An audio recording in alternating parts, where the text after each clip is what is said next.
incwadi ka-Exodus. Incwadi ka-Exodus.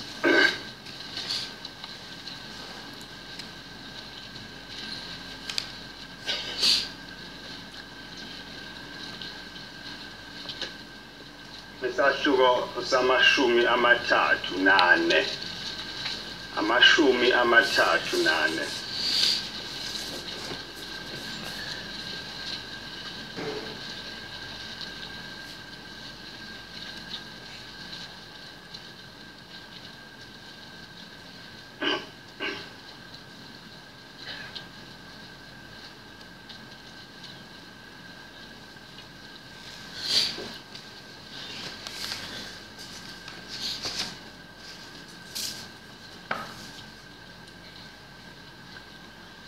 Sawukala evesini lamashumi amabili nesishiyagalombili.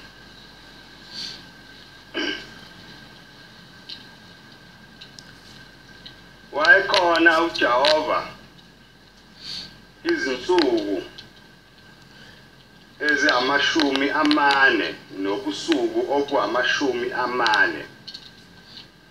Ngadlanga ukudla, ngaphuzanga amanzi, waloba ezibhebheni amazwi esivumelwano, imiyalo eyishumi.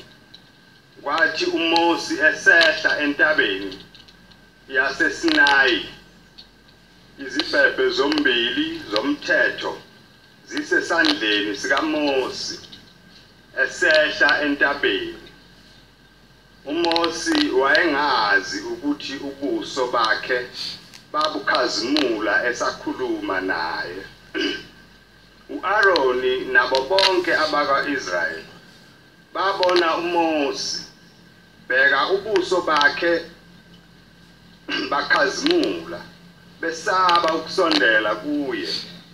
uMosi wababiza uAaroni nezikhulu zonke zesizwe zabuyela kuye.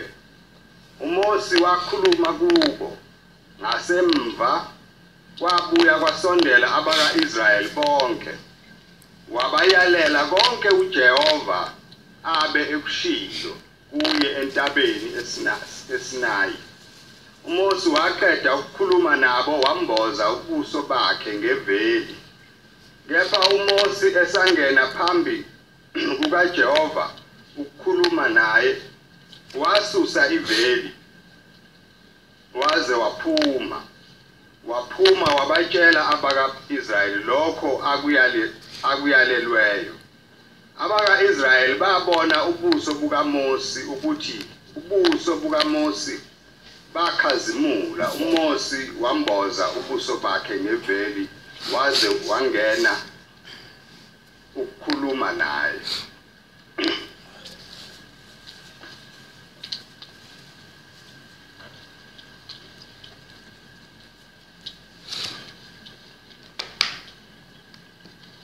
Le nhlangano esikuyo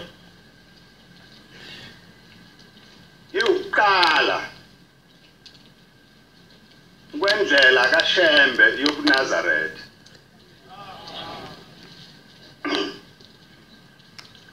uShembe uma efika kuleli zwe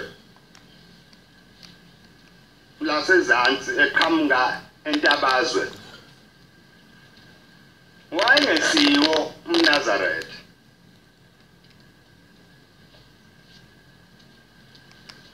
Wayeyikholwa njengamakholwa onke ayekhona, ngoba futhi wayebhabhadiswe ebandleni laseBaptist elaliphethwe umfundisi umbhishobhi uLishikha. Kodwa wathi mayefika uLishikha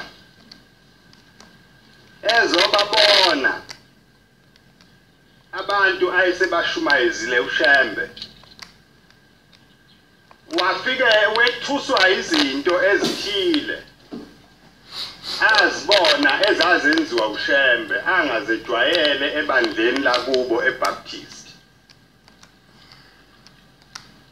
wathi mayengena uShembe phakathi kwabo akabe esayifaka icathulo ezinyaweni wayikhumula phambi komnyango wendlu ababeza ukhonzela kuyo.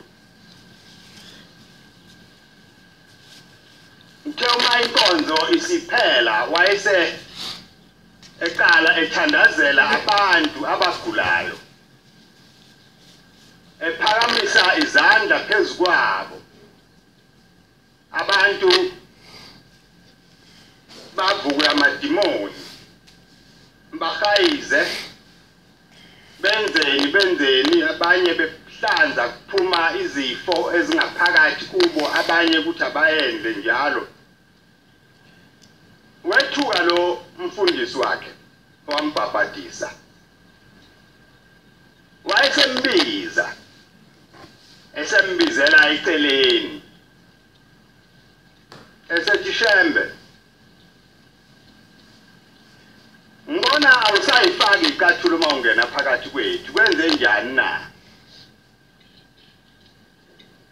Wayesethi uShembe ngitholile ukuthi kulotshiwe lapha encwadini.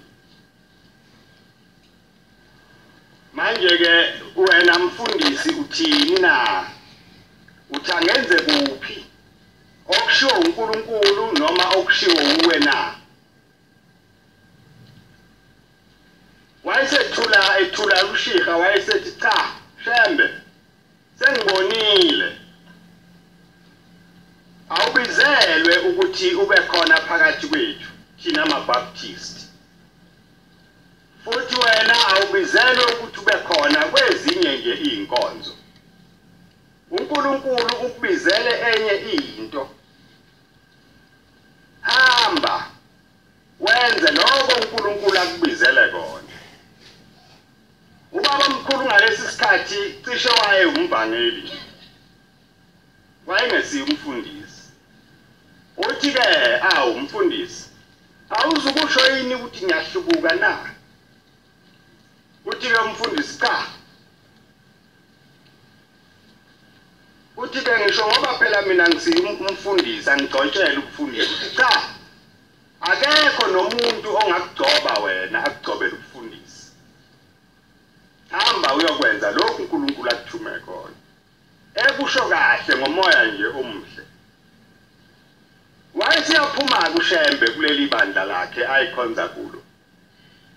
Wayeseqala le ndaba yenu yobuNazaretha. Uthe mayiqala indaba yobuNazaretha uShembe wanezitha eziningi. Waphendukelwa abantu ababemthanda bemkhonzile bethi umuntu omuhle okukhuthalele izwi likaNkulunkulu. Kodwa wathi mayiqala le ndlela yobuNazaretha baphenduka laba bantu balwa bambiza ngayo yonke into ongasuyicabange emhlabeni embi yokwethusa abantu ukuze abantu bangasondeli eduze kwakhe. Abanye bambiza ngohlanya.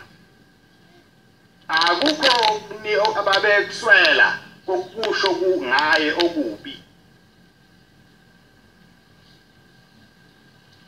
Kodwa uShembe akazange aphela amandla ngoba umoya kaNkulunkulu wawukhona ngaphakathi kuye. Ewuzwa ewubona umhola wayengazenzeli lutho konke ayekwenza wayekwenza ngalomoya kaNkulunkulu ongaphakathi kuye.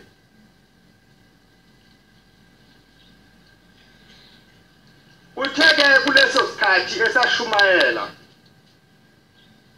wayesehlangana nendoda yakwaDambuza uJan Dambuza. Dambuza ke wayakhela pha eVerelem. Isifika le ndoda ikhala ithi Shembe ngalahlekelwa umntanami wabhunga washona ngapha kwaZulu. Akasabuyi ukuzekhaya. Manje ngisize ungibuyisele yena. nempela ke uShembe wazenza izimanga zasezulwini wabuya lo mntwana kaDambuza base beba abahlobo abakhulu uShembe noDambuza kangangokuthi ngonyaka ka1913 ngenyanga kaDisemba kwase kusondele nje uChristmas uShembe wayesethuma umlangeni ungakabi bikhumuzwa wasekuphakameni ayisethi akahamba ulanda abantwana bakhe ayebashiye entabazwe ngo1910 wayesebalanda ke umlangeni esefika ke ubaba mkhulu obaba laba esebabeka lapha yakwaJani Dambuza nogogo no salukazi Mahadebe sazizala yini baba mkhulu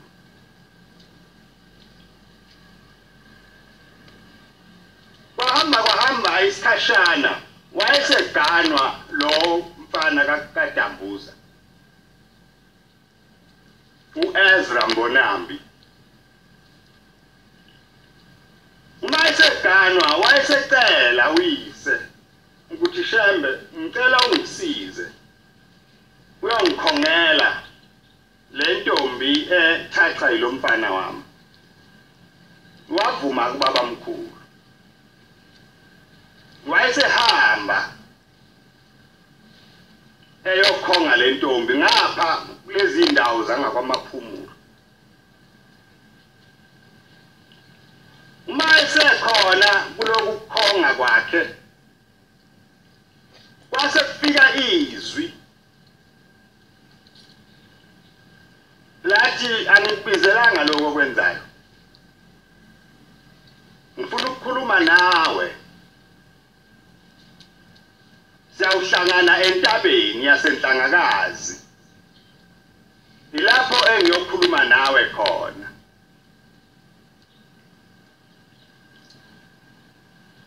wayese uShembe esebabuza laba bantu bakulelizwe ukuthi inhlangakazi ikuphi la mawumuntu elana inhlangakazi ngakuphi base beqhamuka abayaziyo sebeyikhomba sebembuza ukuthi hawu ukhulumelani ngentaba embi kangaka na wayesebuza kuShembe ukuthi yimbi kanjani bathi lapho ukhona zonke izilwane ezikhona emhlabeni eziyingozi namabhubesi akhona nezingwe zikhona akekho umuntu okhwela kuleya ntaba kukhwelwa nje ayilokothwa nje akasondeli umuntu khona abuye ephila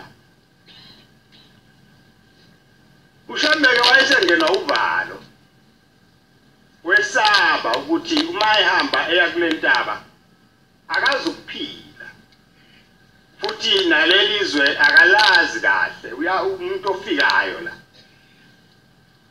manje makukhuluma abantu bakhona kusho ukuthi lokhu abakushoyo kuyiqiniso wahlala ke eyedwa wayesethatha isinqumo sokuthi ke kunokuba ngiyofela kule ntaba nabantu abami bangangazi ukuthi ngiba ngenze njani ngingangcwatshwa umuntu okungcono ngizawuphinde emuva ngoba kulelizwe ngiphuma kulo ikhona intaba enkulu okuthiwa intabazwe ngiyawufike ngikhwele kuyo ilapho ke la ngiyawuhlangana khona noNkulunkulu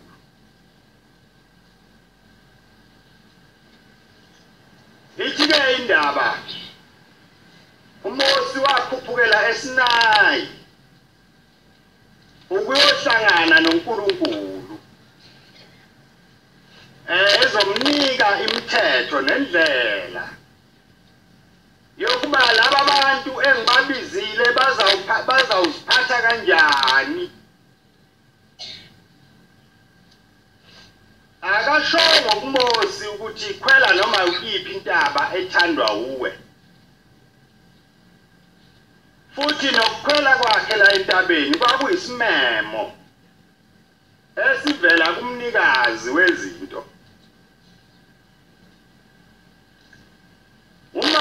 uya entangakazi uNkulunkulu engakumemanga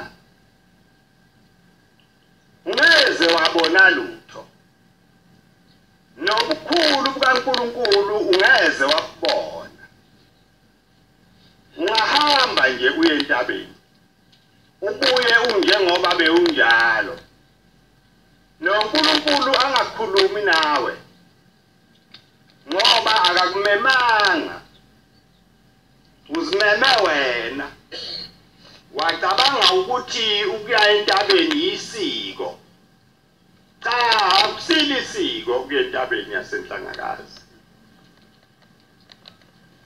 uyakhona ngoba uNkulunkulu ethe woza ngifuna ukuhlangana nawe khona ngikufundise ukuthi uma umuntu efuna ukuba umntwana waseNazaretha uhamba kanjani uShambeke wahamba othatha isitimela eThekwini esebheka kubo le entabazwe eseyihlelele yena ukuthi cha lokhu okusho uNkulunkulu ake ngikuphendule ngikwenze ngenye indlela ngicabanga ukuthi ngemva kwaloko uShambeke aphindanga wazama ukuphikisa intando yezwi ngoba sathi isitimela basila kwaBhoda sema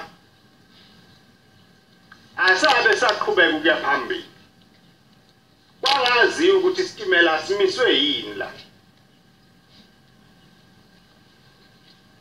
wethuka ke uShembe kwafika into ngaphakathi kuye ethi mhlawumbe lesi sitimela asisavuma ukuqhubeka nje yimi ngoba ngiphambukile endleleni kaNkulunkulu ubethe angiyenhlangakazi mina ngathatha isinqumo sokuya entabazwe wayesehla kulesi sitimela wathi mayiqeda nje ukwehla sasuka isitimela sahamba bathetha nabantu ababephakathi bathi uye lo muntu owenza ukuba isitimela singahambi ubekhweleleni lesi sitimela wayesehamba-ke uShembe ehambe ebuza kule mizi ukuthi uma uya enhlangakazi lapha uhamba kanjani iphi inhlangakazi uShembe mayefika entabeni yasenhlangakazi wayehamba yedwa wayengahambi namuntu wayengazi nokuthi kuzokwenziwani kodwa wathi mayesefikile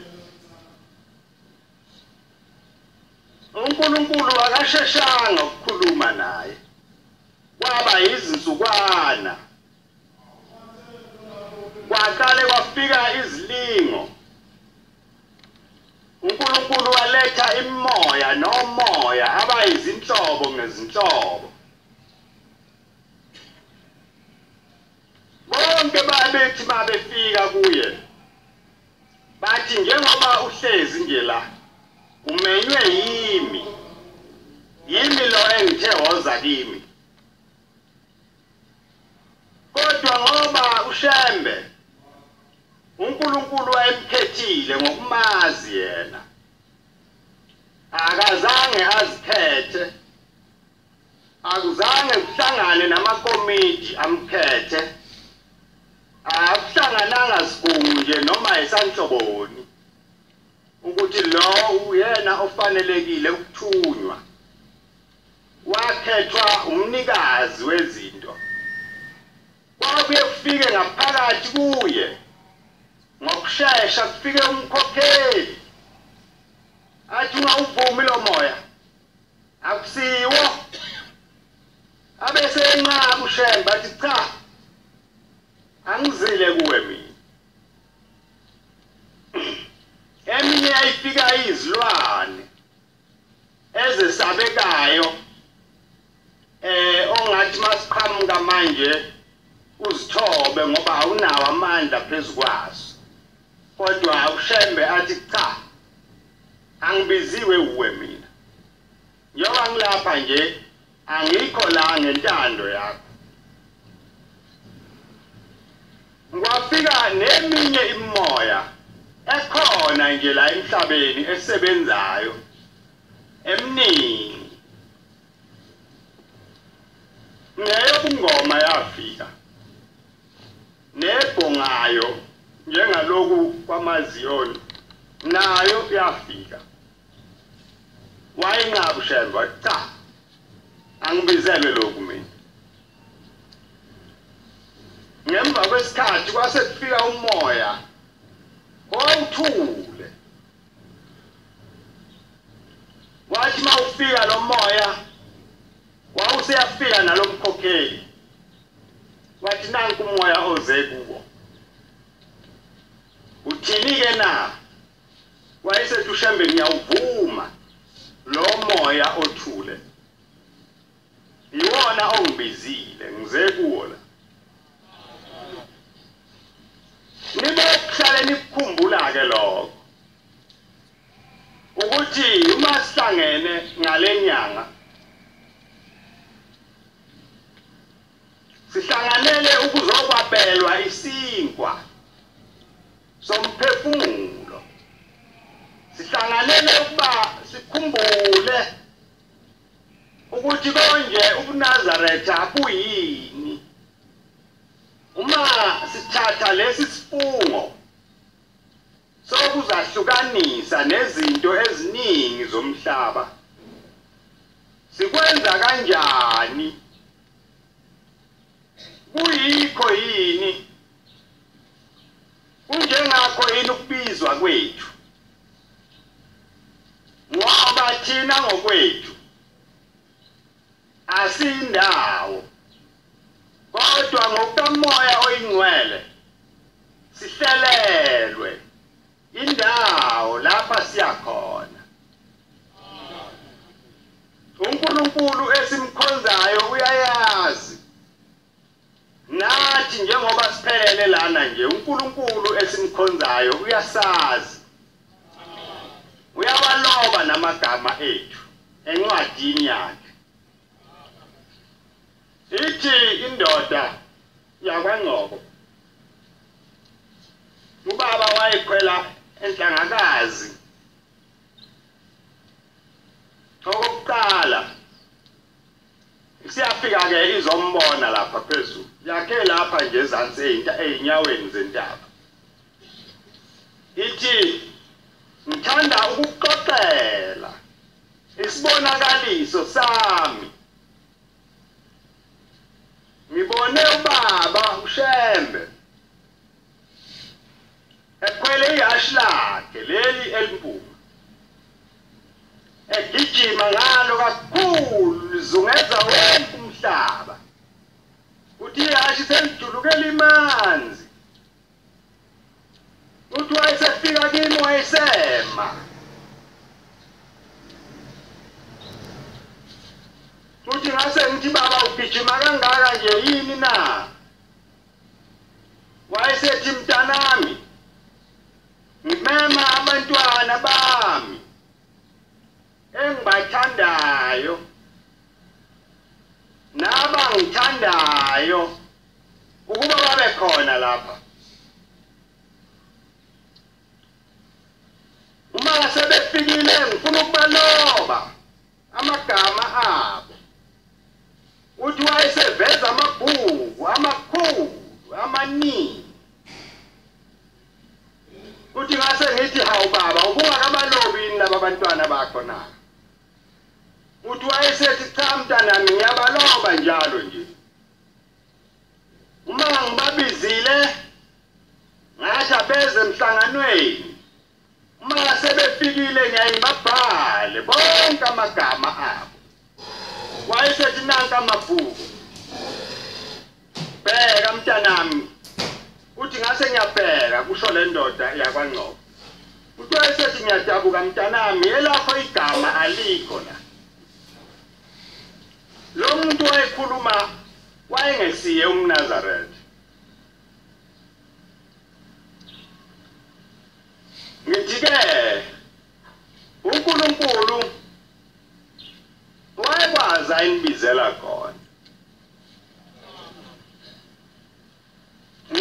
ngibizwa ngokuhlela kwezingilosi anibizwanga ngokuthanda komuntu akuzange kuhlangane madoda amabili noma amathathu noma amangaki athi asakhe ibandla lamaNazaretha nakhiwa ngokwasezulwini uShembe wanibona emoyeni yengakaniboni ngenyama waze wahlabelela wathi ngiyalithanda ngokulizwa lelizwe elizayo esho nina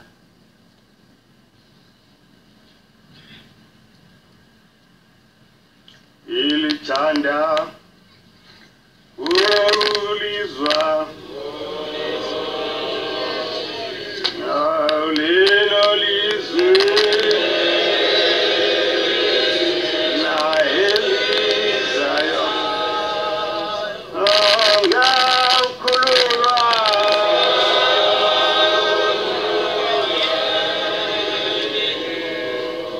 nawe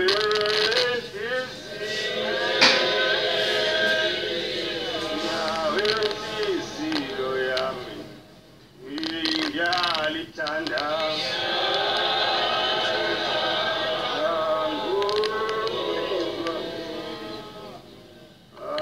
lelo lizwe elizayo ngawukhululwa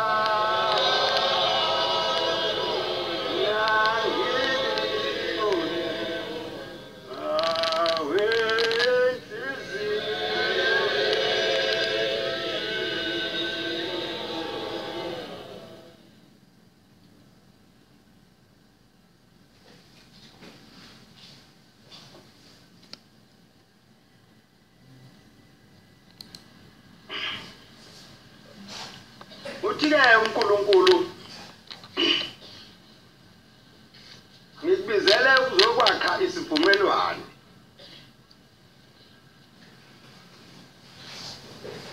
nawe sokuba ungibuyisele laba bantu bayeduka kakhulu bahamba ngezindlela zabantu manje angifuni nabo ngifuna ubaqoqe ubafundise indlela engibakhethele yona ukuba bahambe ngayo wahlupheka-ke uShembe kule ndaba kwaqhamuka abantu abakhile nje khona la endaweni bathi hayi khona umuntu la ohlala yedwa lapha entabeni lo muntu udlani ngoba siyasimbone njalo evuka ekseni ehla yemfuleni lapha ezansi emdlodi eyogeza khona uphila ngani lo muntu uthakaza imbuzi zethu na umzelwa-ke abantu uma bengenwa idimoni indaba bayiqala ngombuzo bagcine kungasewona umbuzo sekuyinto abayishoyo bavumelane babe baningi bevumelana ngamanga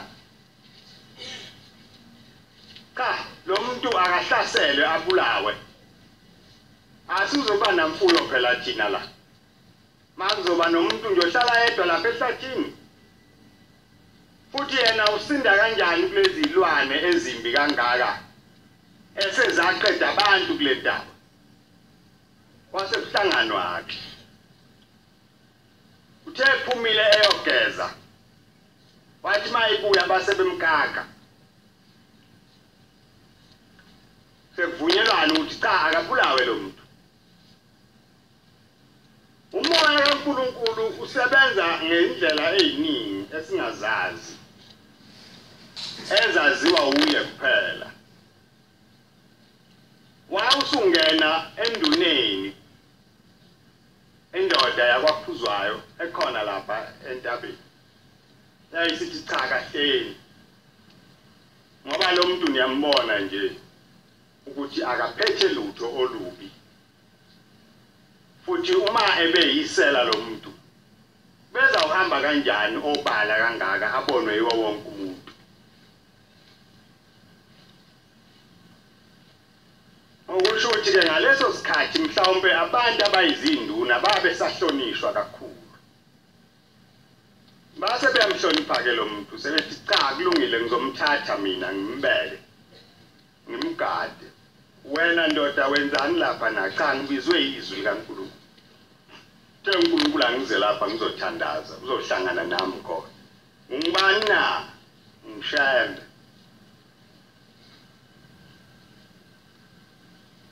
lo ukuhamba kwenu akuzange kube ukuhamba okuhle ekusukeni kwakho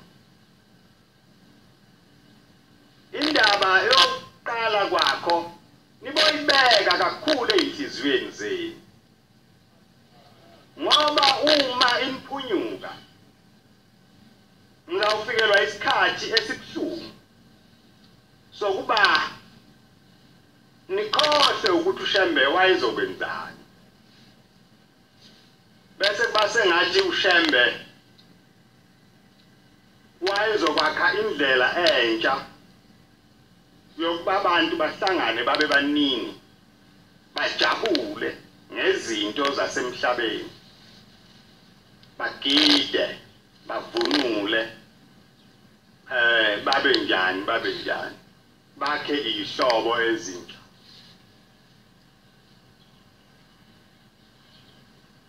lolu uhambo losizi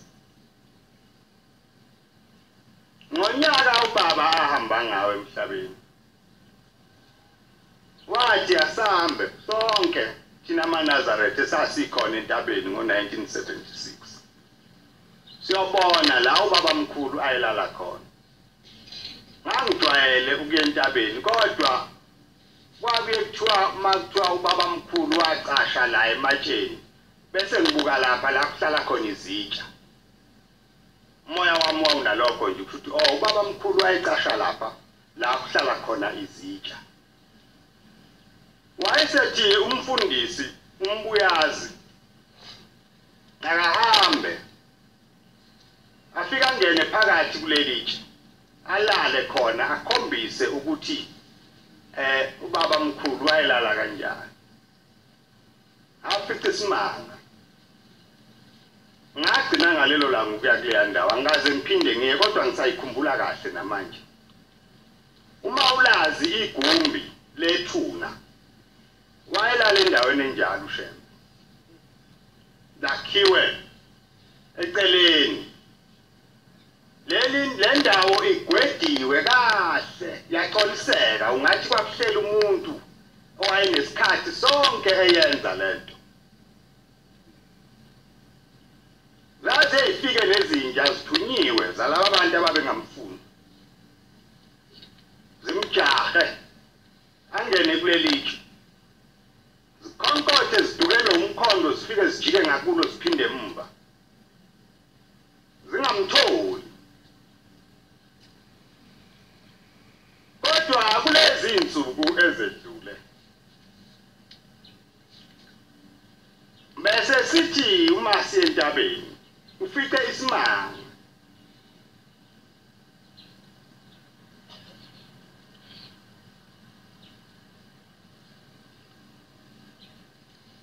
ufike amadokodo ahlala imindeni umuntu abophe umthwala athi ngentabeni zawufika ahlale nomkakhe edokodweni entabeni ngelinye ilanga kwabe kwazalwa ingane lapha entabeni kwagijima wonke umuntu nangu masibanibani esebeletha wayengashongo uShembe kanjalo uShembe azange kusho lokho kodwa bese kuhlala imndeni singasekho isilili umuntu mayibona indawo afika agxumeke akhi idokodo kwakhe inkosikazi kwakhe indoda kwakhe intombazane wonke umuntu kuhlalwa ndawonye size kuNkulunkulu sizolinda nami njengoba ngihleli nje ngilele kuleli dokodo nomkami silindile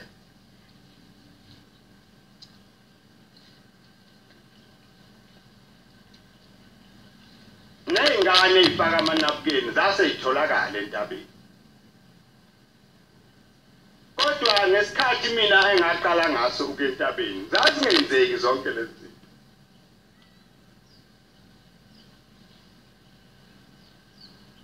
isiZulu ke sikhuluma kahle sithi iningi liyabona ukubhenda angazi noma nathi besifike kuleyo ndawo yini noma mhlawumbe kufike amadimoni amasha asembatha ayesefihla ubuso bukaNkulunkulu sase siyakhohlwa salibala ukuthi la uma size khona indawo yokulinda indawo yokuba sizisondeze phambi kobuso bukaNkulunkulu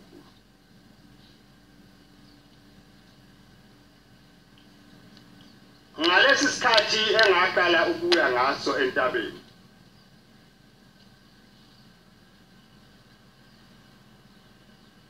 kwakhona izinto engeke ngikhumbule namhla ebezingasekho kwabe ukuthi uma kuduma izulu kuhlatshelelwe yonke intaba phakathi nobusuku kwenkosi sikelela ubaba noma ezule intabeni hlabelele kuleli dokodo bonke abantu uvuma intaba yonke usibone ukuthi njengoba ngilana nje ngiphambi komnyango wezulu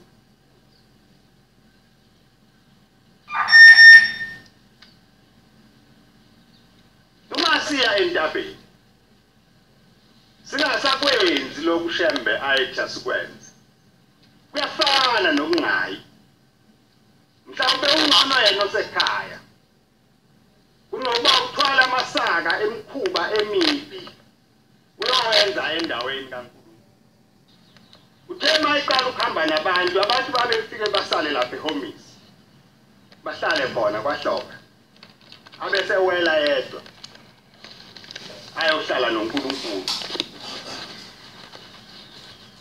kwahamba base beyavunyelwa kabantu ukuthi bakhwele entabeni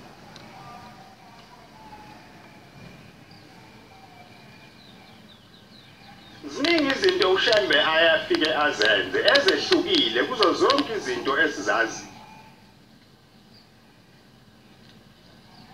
iwona kuphela umhlangano owuba nenkonzo yokuthula umenyezelwe ukuthi namhla kuzawuba nenkonzo yokuthula bakhuphuke bonke abantu bayentabeni bafike bahlale balinde njengabantu abeze ezigulini kodwa bengalindele ukuthandazelwa ngengubo belinde umoya oyingcwele ukuba wehle phezu kwabo babe bahlale laba bantu bazithobe balinde abanye bawubone umoya kaNkulunkulu abanye bangawuboni uthi baba ngomnye unyaka esengumfana babe khona entabeni kwase kumenyezelwa lenkonzo baba mkhulu engekho kuye wayihlezi lapha etendeni lakhe itende lika baba mkhulu lalibala la sekwakha khona abafundisi wayihlala lapho baba mkhulu uthi baba ke wahlalwa ke kule nkonzo kwalindwa kulindelwe umoya oyingcwele ukuba wehlele phezu kwabantu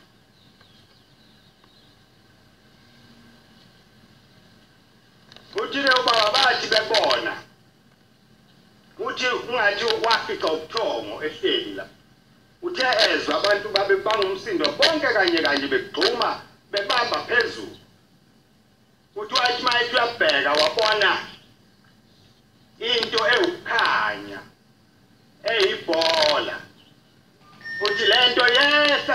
abantu bathi mabegcuma bethi bayibamba ikhuphuke phezulu ihamba yemakhosazini eyintombini eyisuthini bonke abantu begcuma bebamba befisa ukuthi lento bayibambe uthi bathi ngabambe uthi basebenza kakhulu abantu bezama ukubamba lento lokukhanya okwakukuhle kwehlela phezukwabo kodwa akekho wakubambayo uthi abantu bakhala kakhulu kwasuka isililo esikhulu abantu bekhala bedabukile uma esekhuluma-ke umnikazi wezinto ngoba abakubona kusuka bathi bakubona kusuka khona etendeni lakhe ubaba mkhulu kwaqhamuka etendeni uthi-ke bantu abami naliwe anibanganayo inhlanhla naliwe lento ebeniyibona bekungumoya wasezulwini njengoba bewehla nje phezu kwenu ubufuna indawo ukuthi uzowuhlalaphi ubani ozowemukela ubani onendawo yokubeka lo moya uthi kodwa abantu abamawuzange uyithole nasezalukazini wafika wangayithola indawo nasemakhehleni awuyitholanga indawo nasensizweni nasentombini ayizange bekhona indawo yalo moya uthi bantu abami uma lo moya wehlele kuwe uyaphendula ube ngomunye umuntu uma lo moya wehlele kuwe awuphinde usenze isono uyakuthenga kuzo zonke izono ezikhona emhlabeni ngoba uyakucabange ukwenza okubi uthi-ke manje-ke abantu abami naliwe into enkulu kakhulu ukuthi uma yehlele kuwe ungaphindi ucabange ukwenza isono uthi abantu bakhala kakhulu bahlala abanye bangakudla ukudla iy'nsuku bedabukile ngoba yayinhle lento bangakaze bayibone into enhle njengayo kodwa abathi mabethi bayibamba kwatholakala ukuthi indawo yokuba ihlale ayikho stand by bro the one shift safe uma sihlezi kanje singazikhulumi lezi zinto sizobopha imithwalo sihambe sithi siye entabeni kanti asazi ukuthi siyokwenzani njengoba ngisho nje ngithi abanye sebecabanga ukuthi kuye entabeni isiko lokuqala konyaka siya esikweni lokuqala konyaka cha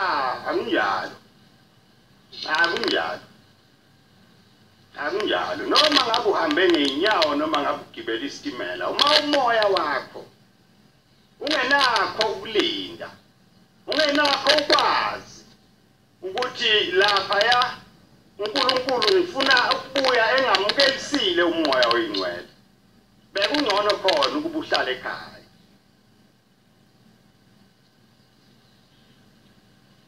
uShembeke wayihamba le ndlela akabuyanga ayiyeke waze wahamba emhlabeni nangesikhathi esehamba izinto eziningi wazikhuluma khona evalelisa kubantu bakhe ayehleli nabo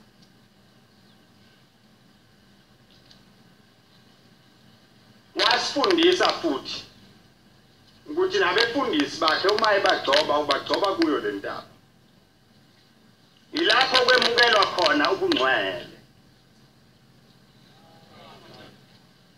ubungcwele-ke buyalindelwa umuntu uma efuna uyalinda azehlukanise nezinto ezithile eziyimpilo yabantu ngoba ufuna ukuba umoya oyingcwele ukuthenge ukubuyisele kuwo ukwembathe zonke izinto zasemhlabeni uziphendule zibe yize zingabi lutho. Angazi ukuthi lokhu kukhanya kwenziwa yini kungatholwa muntu kulaba bantu. Babe njani?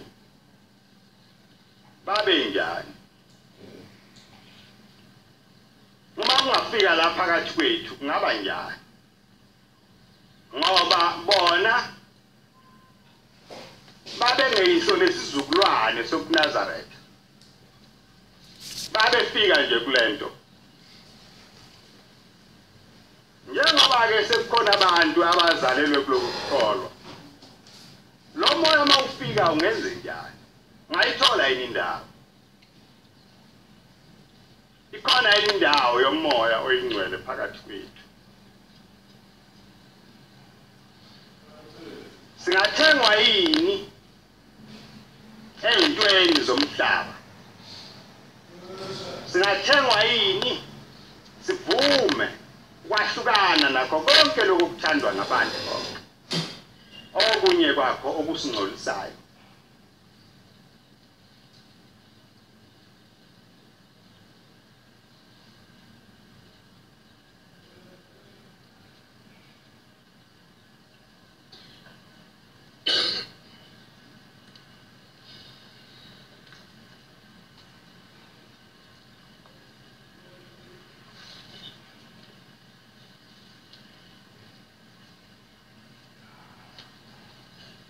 Incwadi kaMateyu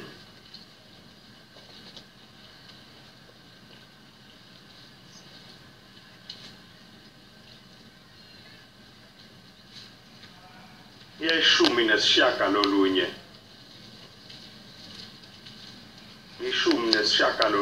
uMateyu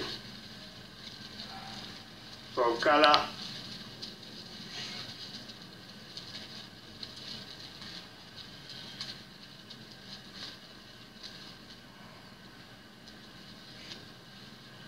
evesini lamashumi amabili nesikhombisa.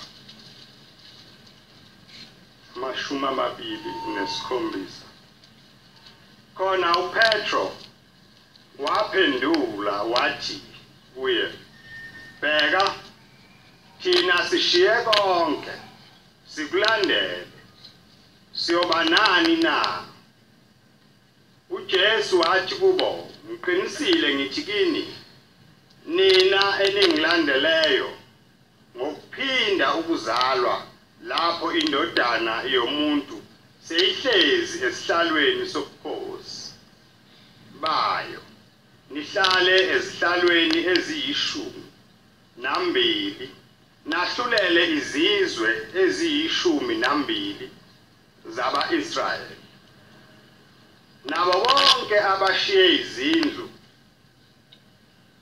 nabafowabo nodadewabo noyise nonina nomfazi nabantwana namazwe ngegama lami bayawukwamukeliswa ikhulu, badle ifa lokuphila okuphakade.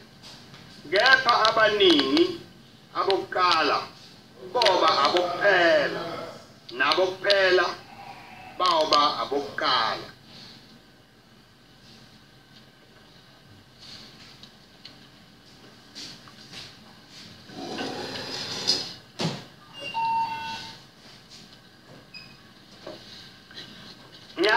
Ngicabanga ke impendulo yalombuzo ebengibuza ukuthi kwenziwa yini lo moya ungahlali kulaba bantu,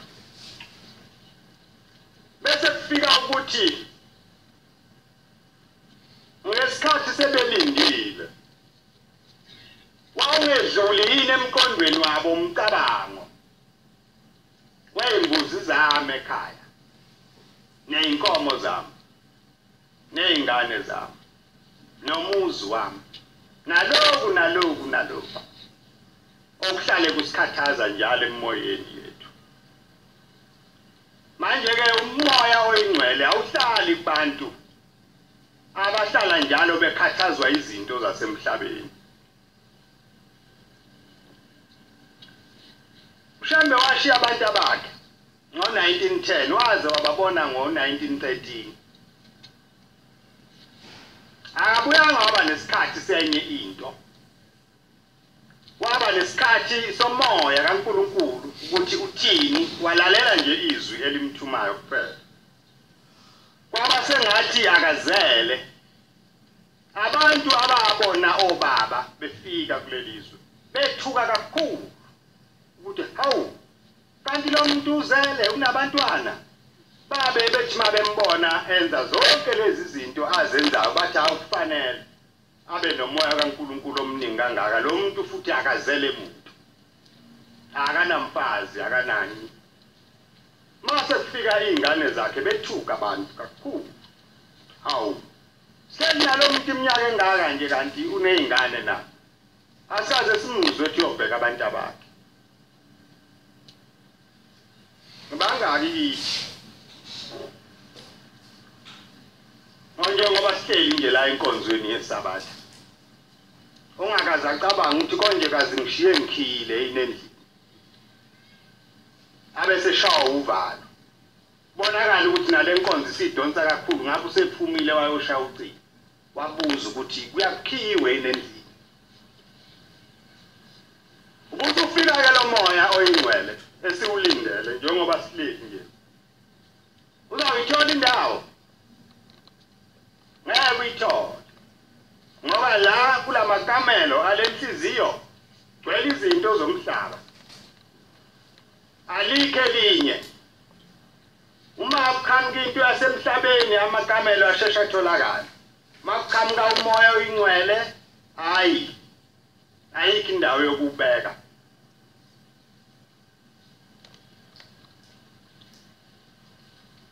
Nithi-ke ingoma yena abahlebi bami bangaphakathi pho ngasinda kanjani. Ngoba abahlebi bami bangaphakathi kwami bavumelana nazo zonke izitha zami, izitha zomphefumulo wami, izinto zasemhlabeni. Pho mina ngasinda kanjani ngokwasezulwini, ngokamoya oyingcwele. Ngafinyelela kanjani? Lo moya ungangithenga kanjani? Ngoba inhliziyo yami igcwele izinto zomhlaba.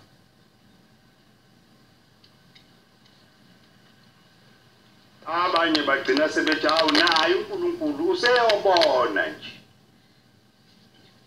Bese ke uyadabuka nawe uma umuntu esesho njalo. Ngoba amazwi lawo okuvuma ukuthi cha sengehlulekile.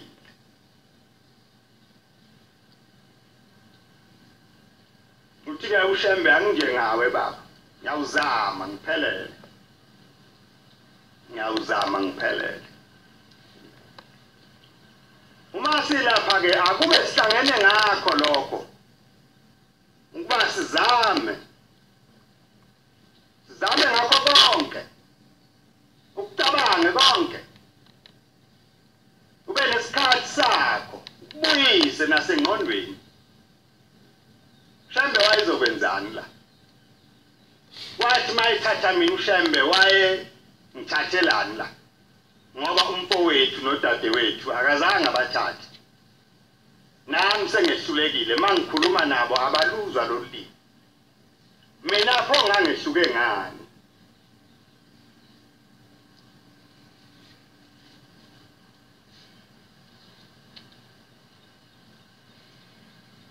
Ngoba sihlangene nje asihlangene ngokukhumbulana.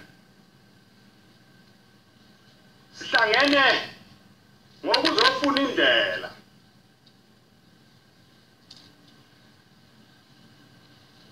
Emzini oyingcwele. Sinethemba. Sitsheliwe savuma siyazi ukuthi likhona ikhaya elingaphezulu kwalamakhaya esikuwo. Kodwa okulikhuni ukuthi kungenwa ngesango elincane. Ngeke ngilicabange nami ukuthi mhlawumbe alincane nje ngesakhiwo mawusufika uyothola isango elikhulu ubuncane balo ile mthetho obekelwe yona ukuthi igcine iyalinciphisa uyakuthi mawuse uyibuka ubuka yonke imithwalo yezono ubone ukuthi awu sengisidudla ngenxa yezono ngeke ngisakwazi ukungena kuleli sako linciphe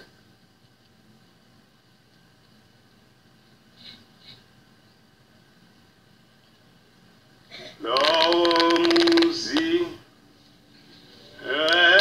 siya wona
siyawuzuzani siyawubanani uthi ukuphila kwenu ngiyakuphinda kashumi mase ngihleli esihlalweni sobukhosi obuphakade lokuphila enikuphila la emhlabeni yakulutho ngoba ngizokuphila kanye kwedlule lokuphila enyakukho ngaphezulu kuyawuphinda kashumi kule ukuphila enikubonile kwala emhlabeni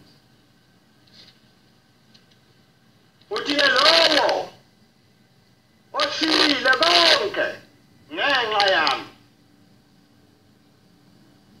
akayokwesela lokuphila ngeke akweswele lokuphila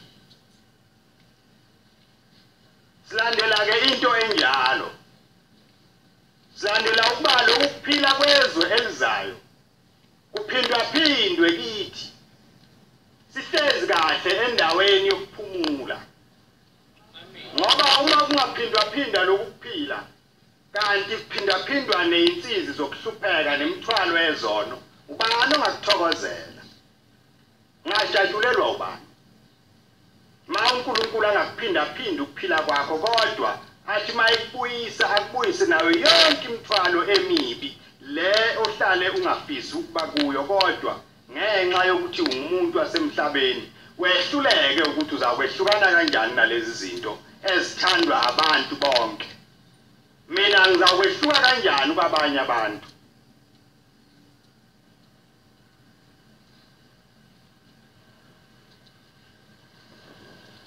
ushembeke wehlukana nezinto zasemhlabeni waphilela izwi likaNkulunkulu manje thina sinecala lokuthi ngeke sikwazi ukusho ukuthi hayi vela sikaze simbone umuntu wake wayenza lento okukhulunywa ngayo.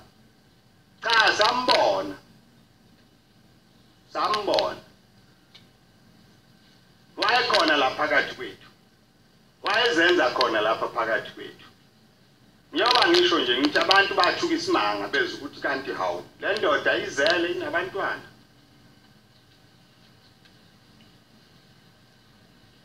Nabo wayengenaso isikhathi sabo. Wayenesikhathi somsebenzi kaNkulunkulu. Ogogo laba babeye basuke ephakameni. Baye lapha ya eMount Eshcombe. Bayowasha khona, beyokwenza amawashi. Benzela ukuba lezi ingane zalomuntu zidle.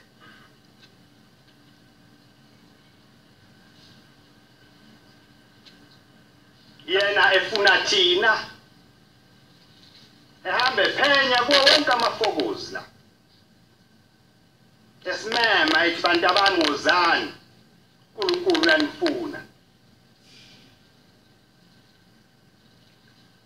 Animenywa yimi. Ngimenywa izwi lezulu elimema bonke abantu. Alikhethi. Manje ke indaba isekutheni mase sifikile siyamlimisa yini ngoba konke ayekwenza phambi kwethu wayenzela ukuthi simlingise.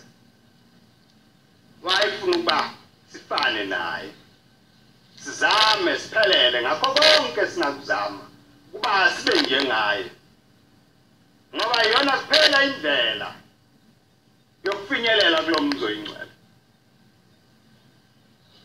Noma esehamba emhlabeni wasitshela ukuthi cha bantu abami sengiyahamba ngiya kuNkulunkulu. Uyangibeka yena lapho ethanda khona. Mayithanda uyangibeka elangeni. Mayithanda uyangibeka enyangeni. Mayithanda uyangibeka esibhakabhakeni. Mayithanda uyongibeka olwandle. Ngilindele futhi. Mayithanda angibeke nama imuphi umuzi wakhe. Mayithanda angibeke eNhlangakazi. Mayithanda angibeke ePhakameni. Mayithanda angibeke naseJudiya. Ngilindele ukuthi angibeke noma kuphi la ethanda khona. Akasho ukuthi ngiyekulahlekela noma indlela angiyiboni. Kwathi ngiya kuNkulunkulu. Uyongibeka yena la ethanda khona. Manje ke njengoba silana nje sembethele ingubo yakhe. Nathi sifisa into yinye ukuba asibeke lapho ekhona yena. La uNkulunkulu amkhethela khona ukumbeka khona sifuna ukuya khona. Njengoba silana nje sonke inhliziyo yethu yinye. Inhliziyo yokuthi sifisa ukuthi uNGOSHEMBE simbone. Lo muntu owasihluphekela kangaka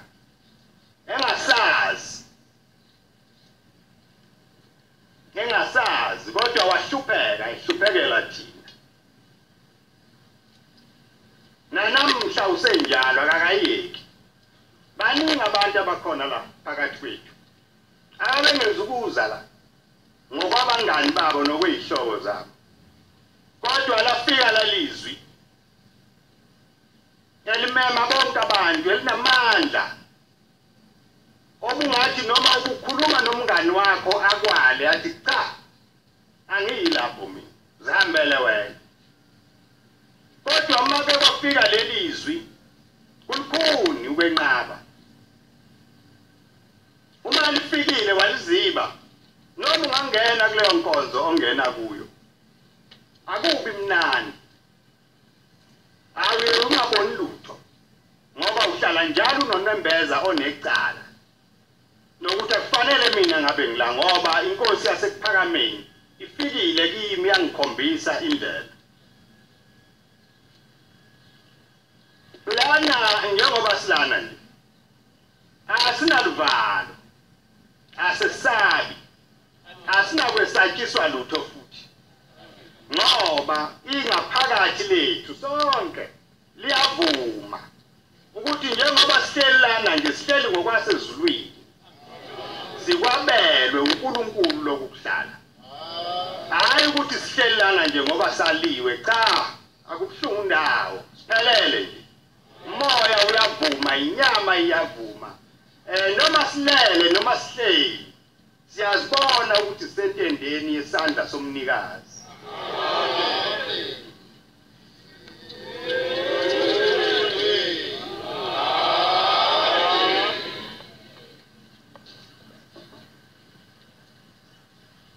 uma esesimemile ukuba siye kwezinye indawo sizawuhamba hayi kumnyama kubomvu ngomsa wakhe ngothando lwakhe samenywa ngothando thina samenywa ngomsa uNkulunkulu wasithanda wasehlisela umusa akasinikanga amahawu neinduku nokuthi ke abantu abami niyobheja ngako lokho cha sikwenzi lokho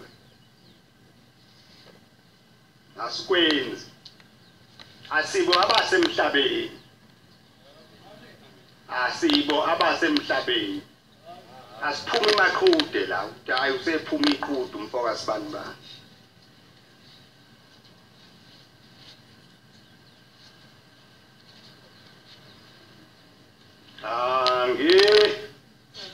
jengawe baba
ukuthi leli phunga lalo moya uma ngiphakathi kwalabo abangcwele nami ngizophuma nalo nami lizongembatha nami umoya wami uzovuseleleka ngiyazazi yonke imithwalo yami ngiyayazi noma umuntu engitshela ngayo usuke ngitshela ngento engiyaziyo kodwa ngiyathanda ukuhlanganyela nalabo abangcwele abahlala belindile ngoba iphunga labo liyangithokozisa mhlawumbe ufuna linamathele nakini kuthi ngeinsuku zokugcina mase ngifika enkosini yasePhakameni ithi hawu wena ngoba unamasaka amaningi kangaka emthwalo ezolo iphunga lobungcwele uthathephi ngakho ke uma uthokoza abangcwele mhlawumbe uzoba nenhlanhla yokuba leli phunga labo linamathele nakuwe. Uma ufika phambi kwaNkulunkulu ufike nephunga lasezulwini. Nawe ubone usuyizuza inhlanhla. Bone sewungena kulolu dumo lwasezweni elizayo. Esihlangene ngalo sonke la. Esihlangene ngalo sonke la.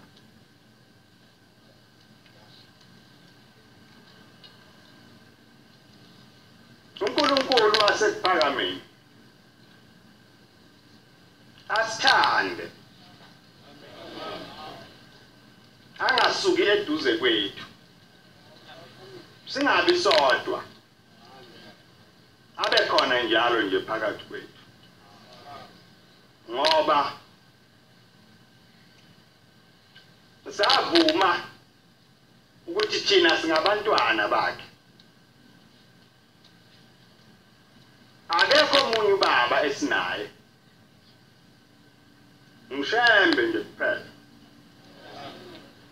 Asinalutho, asinamfundisi, asinamkhokheli, asinamphathi, sinoshembe nje kuphela. Uyena oselusayo ngemini nangobusuku. Akakhathali yithi. Sithi masisuka kuye sifike siyingcolisa. Abuya sikhweba sibuyisa athi wozani bantu bami. Wozani ngimgeze. Wozani ngimhlambulule. Angakhathali ushembe yithi. Imithwalo yezono zethu ingamenzi ukubadikibale. Angafikelwa ukuthi akasasithandi. Ngoba siyamhlupha sinezono. Ngoba asazi ukuthi singaba abakabani. Asiuboni nomgodi esingazilahla kuwo. Kulungile nje siphelele inyaweni zakhe. Ngoba ila siyofike sethule khona imithwalo yethu. Ukuthi inkosi salizwe izwi lakho besikhona. Lokhu nalokhu kusehlulile kodwa ke sigeze. Ngalensipho yakho osethembise yona.